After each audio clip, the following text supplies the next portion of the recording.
महाराष्ट्र मासा प्रत्येक गावातून आणि प्रत्येक जिल्ह्यातून थेट तुमच्यापर्यंत दाखवलेलं आहे, त्यानुसार आपलं काम सुरू आहे.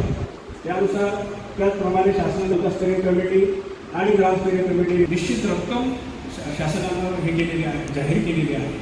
त्या रकमेचा विनियोग त्या आपलं जीवनमान उंचावण्यासाठी माझी लाडकी बहीण आणि माझ्या लाडक्या भगिनी सगळ्या आपण उपस्थित आहात. त्या सगळ्या माझ्या अंगणवाडी सेविका, CRP आणि सगळे ग्रामसेवक या ठिकाणी उपस्थित आहेत. परवा जिल्हा नियोजनची बैठक झाली आणि तात्काळ गटविकास अधिकाऱ्यांना मी सांगितलं की आपल्याला अंगणवाडी सेविका आणि अशा CRP आपल्या एकत्रपणे एक बैठकीचं आयोजन या ठिकाणी करा, जेणेकरून जे उद्दिष्ट ठेवून शासन प्रशासन एकत्रपणे येऊन ही महत्त्वाकांक्षी योजना माझी लाडकी बहीण ही योजना संपूर्ण महाराष्ट्रभर आपण सारेजण पाहताय की मोठ्या प्रमाणात या योजनेला प्रतिसाद संपूर्ण राज्यातून मिळत असताना आपला तालुका हा कर्जत तालुका ट्रायबल भाग म्हणून ओळखला जातो. मोठ्या प्रमाणात या ठिकाणी आदिवासी बांधव माझे राहतात आणि या तालुक्यामध्ये या योजनेचे लाभार्थी पात्र लाभार्थी ह्या प्रत्येकाला या योजनेचा लाभ मिळावा, कोणीही या योजनेपासून वंचित राहू नये या दृष्टीने शासन प्रशासन एकत्रपणे आम्ही काम करत आहोत. आणि म्हणूनच आपली साऱ्यांची या ठिकाणी जबाबदारी आहे की शासनाने अंगणवाडी सेविका म्हणून आपण पाहिलं की हे सरकार राज्यामध्ये आलं आणि या सरकारने अंगणवाडी सेविका असेल, CRP असेल, पोलीस पाटील असतील, या साऱ्या शासनाला सहकार्य करणाऱ्या ज्या ज्या यंत्रणा आहेत त्यामध्ये अंगणवाडी सेविकांचं मानधन वाढवण्यात आलं, CRPचं मानधन वाढवण्यात आलं. त्यानंतर बचत गटांना सुद्धा निधी देण्यासाठी आपण त्या ठिकाणी प्रयत्न केलेला आहे ना. अशा पद्धतीने शासनाच्या अनेक योजना या राज्य सरकारने घोषित केलेल्या आहेत आणि त्याच्यामध्ये महत्त्वाकांक्षी योजना म्हणून माझी लाडकी बहीण या योजनेकडे आपण पाहत आहे. खरं तर ही जबाबदारी सुरुवातीला मगाशी आता गटविकास अधिकाऱ्यांनी सांगितलं की ही योजना शासनाने घोषित केल्यानंतर 3 वेळा या योजनेच्या GR मध्ये बदल करण्यात आले. ज्या ज्या त्रुटी होत्या, जाचक होत्या, त्या शक्य नव्हत्या, त्याच्यामुळे तात्काळ मुख्यमंत्र्यांना सगळ्याच आमदारांनी त्या ठिकाणी जे बदल करायला हवेत ते बदल त्या ठिकाणी तात्काळ करण्यात आले आणि ही योजना सुलभतेने कशी सर्वसामान्य महिला भगिनीपर्यंत पोहोचेल हा प्रयत्न या ठिकाणी केलेला आहे. आणि म्हणून आता आपण पाहताय की एकंदरीत महिला सक्षमीकरण करण्याच्या दृष्टीने शासनाची ही वाटचाल आहे. या दृष्टीने हे उचललेलं एक मोठं ऐतिहासिक पाऊल म्हणावं लागेल की आदरणीय राज्याचे मुख्यमंत्री एकनाथजी शिंदे साहेब, उपमुख्यमंत्री आदरणीय देवेंद्रजी फडणवीस साहेब, उपमुख्यमंत्री सन्माननीय अजितदादा पवार साहेब या तिन्ही नेत्यांनी दूरदृष्टी ठेवून महिला सक्षमीकरणाला प्राधान्य देऊन या योजनेचं एक महत्त्वाकांक्षी योजना ही आपल्या समोर आणलेली आहे. आणि म्हणून ही आपल्या सगळ्यांसाठी अतिशय आनंदाची गोष्ट आहे की सर्वसामान्य कुटुंबातली महिला भगिनी ही माझी बहीण आहे आणि ह्या माझ्या बहिणीला जो आता जी परिस्थिती एकंदरीत महिला सक्षमीकरणासंदर्भात सातत्याने प्रयत्न होत असताना एक सक्षम कुटुंब उभं राहावं, महिला भगिनी उभ्या राहाव्यात याच दृष्टिकोनातून शासनाने हा प्रयत्न या ठिकाणी केलेला आहे. माझी उपस्थित सगळे ग्रामसेवक पण या ठिकाणी उपस्थित आहेत.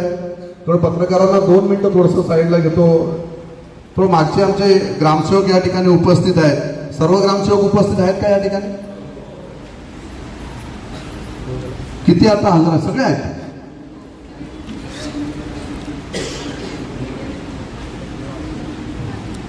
बरं. खरं तर अंगणवाडी सेविकांवर ही दिलेली जी जबाबदारी आहे त्याचं पालन या नक्की भगिनी करतीलच, परंतु ग्रामसेवक, डाटा ऑपरेटर ग्रामपंचायतचे असणारे आपल्यावर फार मोठी जबाबदारी आहे. ज्या महिला भगिनींना या ऑनलाईन प्रक्रियेसंदर्भात माहिती त्या ठिकाणी जमत नसेल तर त्या संदर्भात ग्रामपंचायतमध्ये असणाऱ्या डाटा ऑपरेटरना आपण त्या ठिकाणी ग्रामसेवकांनी त्या ठिकाणी ती माहिती तात्काळ देण्यात यावी आणि हे काम ग्रामसेवकांनी आपण त्या ठिकाणी केलं गेलं पाहिजे. हे फार महत्त्वाचं काम आहे. एकही महिला भगिनी या योजनेपासून वंचित राहता कामा नये हे उद्दिष्ट घेऊन या मतदारसंघाचा आमदार म्हणून आम्ही प्रयत्न करत आहोत आणि म्हणून शासन प्रशासन एकत्रपणे हे काम आपण एकत्रपणे या ठिकाणी करत आहोत. आणि म्हणून माझी लाडकी बहीण या योजनेचे आपण फॉर्म आपण या ठिकाणी ऑनलाईन ऑफलाईन सुद्धा आपण फॉर्म या ठिकाणी सुरू केलेले आहेत जेणेकरून आता आपण आपल्याला 31 ऑगस्टपर्यंत आपल्याला मुदत आहे परंतु जास्तीत जास्त आपले सारे फॉर्म आपण 30 जुलैपर्यंत आपले पूर्ण झाले कर्जत तालुक्यातले तर आपल्याला 15 ऑगस्टपर्यंत मुख्यमंत्र्यांनी आपल्याला घोषणा केलेली आहे की रक्षाबंधन ह्या महिला भगिनींचा सर्वात मोठा सण आहे आणि रक्षाबंधनच्या अगोदरच आपल्याला 2 हप्ते महिलांच्या प्रत्येक महिला भगिनींच्या त्या ठिकाणी त्यांच्या अकाउंटवर दिले जातील. माझी लाडकी बहीण या योजनेचा शुभारंभ 15 ऑगस्टला मुख्यमंत्र्यांच्या हस्ते त्याच्या अगोदर त्या ठिकाणी करण्यात येईल. आपल्या रक्षाबंधनच्या निमित्ताने हे दोन्ही हप्ते या महिला भगिनींच्या खात्यात आले जातील. या संदर्भात आपण अंगणवाडी सेविकांनी या ठिकाणी जास्तीत जास्त आपल्या प्रत्येक गावात असणारे ज्या ज्या वंचित महिला भगिनी असतील या सगळ्यांना आपण भेटी त्या ठिकाणी दिल्या पाहिजेत. आता OTPचा एक मोठा प्रश्न तयार होतो. आपण त्या ठिकाणी ऑनलाईन फॉर्म भरत असताना OTP त्या महिला भगिनींना समजतच नाही की OTPचा तो नंबर कशा पद्धतीने सांगायचं किंवा त्या महिला भगिनींना. आणि एकतर ऑनलाईन प्रक्रिया आता थोडी फास्ट 2 दिवसापूर्वी झालेली आहे पण मागच्या हप्त्यामध्ये आपण पाहिलं तर पहाटे 4, 5, 6 मी माझ्या स्टाफला सांगायचो का आपण सकाळच्या सत्रामध्ये पहाटे काम करता येते का पहा. अशा पद्धतीने आपण तो पण प्रयत्न केला परंतु आता ऑनलाईन प्रक्रिया फास्ट त्या ठिकाणी झालेली आहे. परंतु माझी सगळ्या ग्रामसेवकांना विनंती आहे की आपण आपले डाटा ऑपरेटरना त्या ठिकाणी असतील त्यांना प्रत्येक ठिकाणी आपल्या असणाऱ्या प्रत्येक गावातील असणाऱ्या ज्या पात्र महिला भगिनी आहेत त्यांची काहीतरी आकडेवारी माझ्याकडे आलेली आहे. जवळजवळ 48,980 ही जवळजवळ आतापर्यंत असणारी आपली एकंदरीत वयोगट 21 ते 65 वयोगट महिलांची संख्या आहे आणि पात्र लाभार्थी संख्या जवळजवळ 39,883 आहे. अशा पद्धतीने आतापर्यंत ऑफलाईन केलेल्या अर्जांची संख्या आतापर्यंत आपल्याकडे आली 13,470 आणि ऑनलाईन 3,878 म्हणजे फार कमी आहे. परंतु आपल्याला हा आकडा फार झपाट्याने वाढवावा लागेल. जास्तीत जास्त काम आपल्याला 30 तारखेपर्यंत आपल्याला पूर्ण करायचं आहे. ह्या दृष्टिकोनातून आपण काम केलं पाहिजे की जेणेकरून प्रत्येक पात्र महिला भगिनींच्या खात्यामध्ये आपल्याला ह्या महत्वाकांक्षी योजनेचा लाभ हा प्रत्येक महिला भगिनीला त्या ठिकाणी मिळेल. या दृष्टिकोनातून आपण त्या ठिकाणी काम केलं पाहिजे. माझ्या CRP भगिनी परवा आपण साऱ्याजण त्या ठिकाणी भेटले होतात. मी अधिवेशन काळामध्ये आपल्याला आझाद मैदानला भेट दिलेली आहे. या संदर्भात सुद्धा मुख्यमंत्र्यांशी मी आपल्या ज्या काही मागण्या आहेत या संदर्भात सुद्धा चर्चा केलेली आहे. त्या संदर्भात सुद्धा अंगणवाडी सेविकांनी आपण सुद्धा ज्या मागण्या केलेल्या आहेत या संदर्भात सुद्धा शासन विचाराधीन आहे. आपण पाहताय की शासनाने आतापर्यंत जी आपल्याला अंगणवाडी सेविकांसंदर्भात असेल जे जे शक्य होईल ते आतापर्यंत केलेलं आहे ना. पुढेही सुद्धा आपला प्रयत्न आहे. मी मागे सांगितलं की आता शासन ज्या पद्धतीने गतिमान होऊन काम करत आहे तर या दृष्टिकोनातून की अंगणवाडी सेविका असतील, आशा वर्कर्स असतील, CRP असतील, आपल्या सगळ्यांच्या माध्यमातून ज्या ज्या शासनाच्या योजना आहेत या योजना तळागाळातील लोकांपर्यंत पोहोचवायचं काम हे आपल्या साऱ्यांच्या माध्यमातून होत आहे. आणि म्हणून शासन हे गतिशील असताना पुढील काळामध्ये नक्कीच आपल्याला शासनाच्या एकत्रपणे हे सगळं काम प्रक्रिया करत असताना शासनाचा भाग म्हणून आपल्याकडे पाहिलं जाईल. अशा पद्धतीचा आत्मविश्वास मी सरकारच्या वतीने आपल्याला या ठिकाणी देतो की महिला भगिनी अंगणवाडी सेविका असतील, आशा वर्कर्स असतील, CRP असतील या सगळ्यांच्या माध्यमातून मोठं काम आपल्याला समाजामध्ये उभं करायचंय.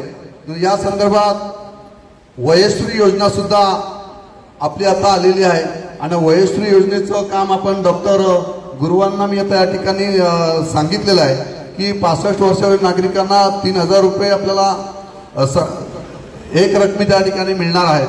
तर हे सुद्धा आपल्याला काम त्या ठिकाणी आशा वर्कर्सकडे आपण त्या ठिकाणी सोपं जेणेकरून एक एक भाग एक एक डिपार्टमेंटचा त्या पद्धतीने होईल. अशा पद्धतीने अनेक योजना आपण या ठिकाणी पाहिलं की मुलींना पदवीपर्यंत शिक्षण आपण मोफत आपण त्या ठिकाणी देत आहोत। ही सुद्धा शासनाने एक मोठं पाऊल या ठिकाणी जेवढ्या पात्र मुली असतील त्यांना त्याचा लाभ त्या ठिकाणी मिळेल हे सुद्धा काम आपल्याला त्या ठिकाणी करायचं। ज्येष्ठ नागरिकांसाठी आपण तीर्थक्षेत्र योजना आपण आणलेली आहे।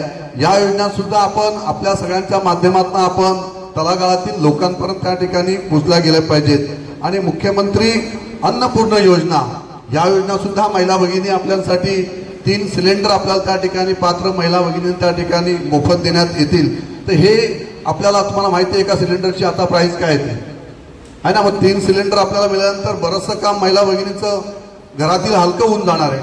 तर हे काम मुख्यमंत्र्यांच्या माध्यमातून ही सुद्धा योजना आपल्याला याचं सुद्धा लोकांपर्यंत पोहोचवायचं काम आपण त्या ठिकाणी करायचं। आणि मुख्यमंत्री युवा अप्रेंटिसशिप योजना या योजनेत सुद्धा जे विद्यार्थी डिग्री तरुण असतील डिप्लोमा असतील यांना सुद्धा आपण त्या ठिकाणी 10,000चं आपण त्या ठिकाणी मानधन त्या ठिकाणी शासनाच्या माध्यमातून देणार आहोत। आणि बळीराजा वीज बिल सवलत योजना ही योजना सुद्धा फार मोठी शेतकऱ्यांच्या बाबतीत ती सुद्धा माझे सगळे ग्रामसेवक आपण या ठिकाणी उपस्थित आहात। आपण जास्तीत जास्त या योजना त्या ठिकाणी आपण मी मागच्या वेळेला पण सांगितलेलं गटविकास अधिकारी आपण की व्हिडिओ साहेब आपण प्रत्येक ग्रामपंचायतीच्या बाहेर ज्या शासनाने आता योजना आपण या ठिकाणी दिलेल्या आहेत या योजनांचा एक बोर्ड आपण त्या ठिकाणी तयार करावा आणि तो बोर्ड आपण त्या ठिकाणी ग्रामपंचायतीच्या बाहेर जर आपण लावला गेला तर गावातला असणारा शेतकरी असेल गावातला असणारा तरुण असेल त्यांना ह्या योजना त्या ठिकाणी वाचल्यानंतर लक्षात येतील की अशा अशा योजना शासनाच्या आहेत। आपण अंगणवाडी सेविका CRP असतील आपलं जे काही आपण सगळेजण काम करतच आहात परंतु तरी सुद्धा ग्रामसेवकांच्या माध्यमातून आपण ग्रामपंचायतीच्या माध्यमातून या योजना लोकांपर्यंत पोहोचवल्या गेल्या पाहिजेत। आणि म्हणून महात्मा फुले जन आरोग्य योजना महात्मा फुले जन आरोग्य योजनेचं सुद्धा पूर्वी 1.5 लाख रुपयेवरून 5 लाख रुपयात आपण त्या ठिकाणी सवलत आपण त्या ठिकाणी देत आहोत आरोग्य योजनेला। ही सुद्धा खूप मोठी गोष्ट आहे परंतु हे आवाकाड त्या ठिकाणी तयार झाले पाहिजे। त्या योजनेचा लाभ प्रत्येकाला सर्वसामान्य पात्र लोकांना त्या ठिकाणी सर्वसामान्यांना मिळाला पाहिजे। तर या दृष्टिकोनातून आपण त्या ठिकाणी काम केलं पाहिजे आणि असं काम अपेक्षित आपण शासन प्रशासन एकत्रपणे जोपर्यंत येत नाही तोपर्यंत ह्या योजना तळागाळातील लोकांपर्यंत पोहोचणार नाही आणि हेच काम प्रामुख्याने आपल्याला त्या ठिकाणी करायचं आहे। माझी आता आम्ही या बैठका आम्ही ग्रामीण भागात सुरू करणार त्या ठिकाणी आमच्या स्थानिक असणाऱ्या लोकप्रतिनिधींना ग्रामसेवकचे सरपंच असतील सदस्य असतील ग्रामपंचायतीचे त्या सगळ्यांना ज्यांना सुद्धा आपण या योजनांची माहिती शिबिरांच्या माध्यमातून त्या ठिकाणी द्यायला सुरुवात केलेली आहे।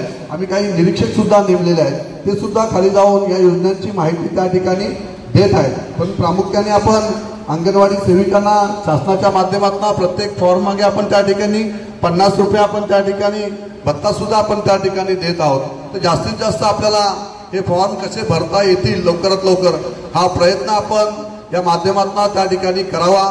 आपण साऱ्या जणी मोठ्या संख्येने या ठिकाणी उपस्थित राहिलेले आहेत। अंगणवाडी सेविकांचे मानधन तर वाढवलेलं आहे परंतु अजून बरेचसे प्रश्न प्रलंबित आहेत आणि ते प्रश्न सुद्धा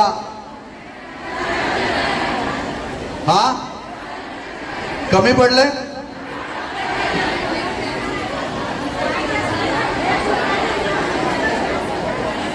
बरं आता शासन ज्या पद्धतीने आम्ही आता सरकारच्या माध्यमातून जे आपण एकंदरीत पाहताय की हे सरकार ज्या पद्धतीने काम करत आहे महिला सक्षमीकरणाच्या माध्यमातून आता आपण सुद्धा पात्र असणारच बऱ्याचशा जणी यातल्या सगळ्याच आहेत ना। तर आपल्याला सुद्धा या योजनेचा लाभ त्या ठिकाणी मिळत आहे।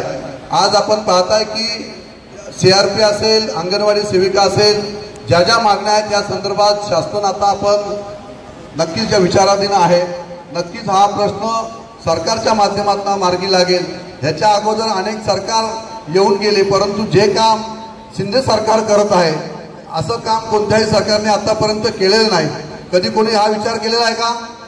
आज सगळ्या लाडक्या भगिनींना 1500 रुपये प्रत्येक महिलेला त्या ठिकाणी खात्यावर मिळणार आहे आणि ही योजना गतिमान करण्याचं काम आपल्या साऱ्यांना करायचं आहे। त्यामुळे आपण एक शासनाचा भाग म्हणून त्या ठिकाणी भविष्य काळामध्ये मी मगाशी सांगितलं की शासन विचाराधीन आहे। नक्कीच आपले सगळे जे काही प्रश्न आहेत हे प्रश्न लवकरात लवकर मार्गी लागतील।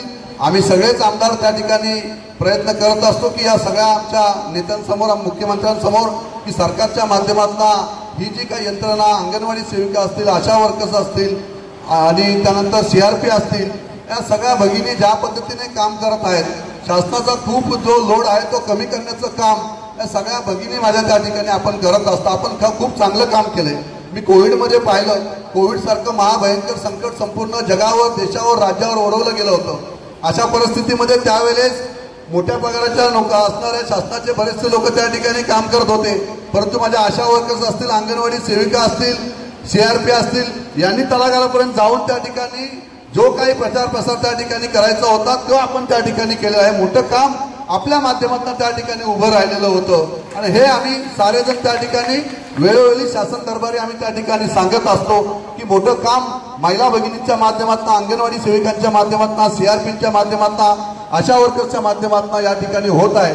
तर आपण जास्तीत जास्त लवकरात लवकर त्यांचे प्रश्न मार्गी लावा. मी परवा आझाद मैदानात जाऊन त्या ठिकाणी CRPच्या प्रश्न संदर्भात महाराष्ट्रातून मोठ्या संख्येने महिला भगिनी उपस्थित राहिलेल्या होत्या. तात्काळ जाऊन मुख्यमंत्र्यांची चर्चा केली की साहेब संपूर्ण आझाद मैदान भरलेलं आहे, महिलांचा प्रश्न आहे, तो लवकरात लवकर आपल्याला मार्गी लावावा लागेल. आणि मग अशा पद्धतीने शासन विचाराधीन होत आहे. लवकरात लवकर हा प्रश्न सुद्धा मार्गी लागेल. तुमचा भाऊ म्हणून मी सातत्याने सरकार दरबारी मांडत आहे आणि लवकरात लवकर आपले प्रश्न सोडवले जातील असं आम्ही वचन सुद्धा आपल्याला या निमित्ताने या ठिकाणी देतो. परंतु आपल्यावर दिलेली जबाबदारी आहे, या जबाबदारीचं भान ठेवून सगळ्याच आपण शासनाच्या अधिकारी, प्रशासन आपण एकत्रपणे काम करूया. लोकप्रतिनिधी म्हणून माझी सुद्धा प्रामुख्याने या ठिकाणी जबाबदारी आहे की एकही महिला भगिनी वंचित राहता कामा नये. या दृष्टिकोनातून ज्या ज्या योजना शासनाने दिलेल्या आहेत या योजना तळागाळातील गोरगरिबांपर्यंत पोहोचवायचं काम आपल्याला साऱ्यांना त्या ठिकाणी करायचं आहे. नक्कीच आपल्या महिला भगिनींचे जे प्रश्न असतील या संदर्भात सुद्धा आम्ही जास्तीत जास्त प्रयत्न करून लवकरात लवकर हा प्रश्न सोडवला जाईल. आपण मात्र ही योजना तळागाळापर्यंत पोहोचवा अशी साऱ्या महिला भगिनींना या ठिकाणी विनंती करतो. आपण साऱ्याजण मोठ्या संख्येने या ठिकाणी उपस्थित राहिलेले आहेत. ग्रामसेवकांना सगळ्यांना विनंती करतो की आपण सुद्धा या साऱ्या योजना सर्वसामान्यांपर्यंत पोहोचवायचं काम या ठिकाणी करावं. पुन्हा एकदा साऱ्यांना या ठिकाणी आभार व्यक्त करतो, अभिनंदन करतो. प्रशासनाच्या माझ्या सगळ्या पंचायत समिती सगळ्याच अधिकाऱ्यांच्या मनापासून या ठिकाणी आभार व्यक्त करतो, शुभेच्छा देतो. सगळे माझे पत्रकार बंधू या ठिकाणी उपस्थित आहेत. आपण सुद्धा शासनाच्या या योजना आपल्या माध्यमातून, इलेक्ट्रॉनिक मीडियाच्या माध्यमातून, प्रिंट मीडियाच्या माध्यमातून तळागाळातील लोकांपर्यंत पोहोचवायचं काम या ठिकाणी आपण कराल अशी अपेक्षा या निमित्ताने व्यक्त करतो आणि या ठिकाणी थांबतो. जय हिंद, जय महाराष्ट्र. आदरणीय राज्याचे सन्माननीय